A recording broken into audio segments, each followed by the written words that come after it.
Monday morning before the opening bell, index funds holding roughly $12 trillion in combined assets will be forced to buy shares of Reddit.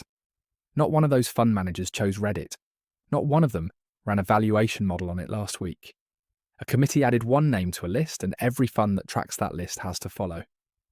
S&P Dow Jones Indices announced on August 13, 2026, that Reddit will join the S&P 500, before the opening bell on August 18th. The stock jumped over 10% on the news alone, closing near $178, even as the broader market was already sitting near record highs after a third straight week of gains.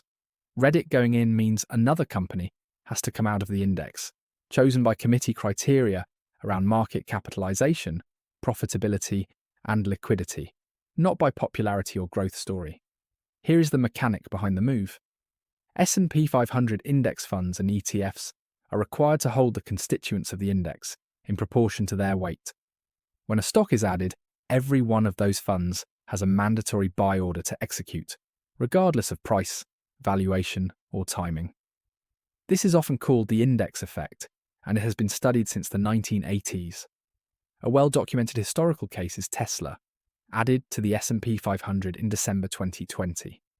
Tesla's share price roughly doubled in the weeks between the announcement and the effective inclusion date, driven largely by funds and traders positioning ahead of the guaranteed buying. By the time inclusion day actually arrived, much of the anticipated move had already happened, and the stock traded roughly flat on the effective date itself. Academic research on the index effect has found a similar pattern across many editions: a sharp price move around the announcement, followed by muted or even negative returns in the months after inclusion, as the one-time flow of index money finishes clearing the market. The forced buyers are not making a judgment about the company, they are following a rule: strip away the ticker, and this is a much older story about how people trade news. A headline breaks, the price has already moved, and the instinct is to buy anyway because the story feels too big to sit out. That instinct has a name: chasing.